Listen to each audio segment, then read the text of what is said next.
যথেষ্ট সংখ্যক ৰাইজ আহিছিলে। বাক্সা জিলাৰ সংখ্যালঘু ৰাইজৰ আৰ্থ সামাজিক শৈক্ষিক উত্তৰণৰ কাৰণে আমি আগন্তুক দিনবিলাকত কেনেকুৱা পদক্ষেপ ল'ব লাগিব এই সম্পৰ্কে আলোচনা কৰা হ'ল।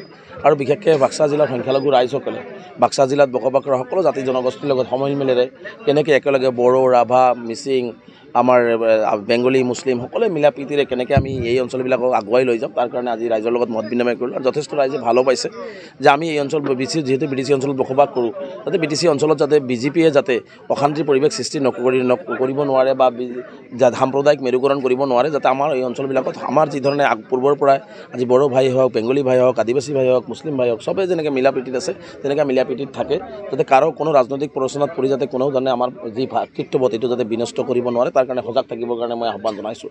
আৰু লগতে আজি আমাৰ ইয়াত আমি যিহেতু ৰাইজ যথেষ্ট একত্ৰিত হৈছিলোঁ, আজি অমানৱিকভাৱে অসমৰ সংখ্যালঘুসকলক যি ধৰণে নিৰ্যাতন চলোৱা হৈছে, সংখ্যালঘুসকলক মানচিত্ৰৰ পৰা নোহোৱা কৰাৰ কাৰণে, নিষেধ কৰাৰ কাৰণে যি ষড়যন্ত্ৰ ৰচনা কৰিছে আৰু যি দানৱীয় কায়দাৰে অত্যাচাৰবিলাক কৰি আছে, ইয়াৰ তীব্ৰ বিৰোধিতা আজিৰ সভাত কৰা হৈছে। ৰাইজে যথেষ্ট তীব্ৰ প্ৰতিবাদ কৰিছে। আমাৰ এটাই আহ্বান, চৰকাৰে এই ধৰণৰ অমানৱীয় কাণ্ডবিলাক বন্ধ কৰক, মানুহৰ লগত মানুহৰ ব্যৱহাৰ কৰক। মুখ্যমন্ত্ৰী ডাঙৰীয়াই, মুখ্যমন্ত্ৰী তিলমানো হৃদয় আছে, তেনেহ'লে মানুহক এনেকুৱা অমানৱীয় অত্যাচাৰবিলাক বন্ধ কৰি দিয়ক, অমানৱীয় উচ্ছেদবিলাক বন্ধ কৰক।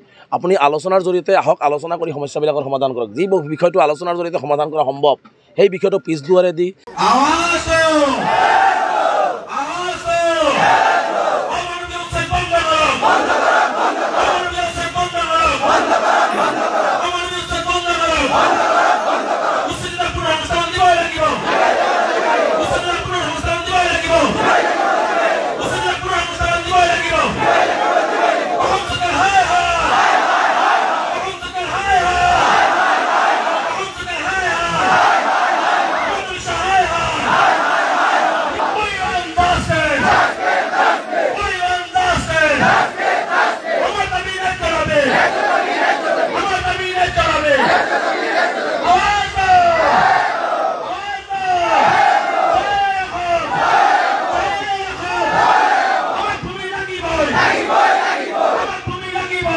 Boy!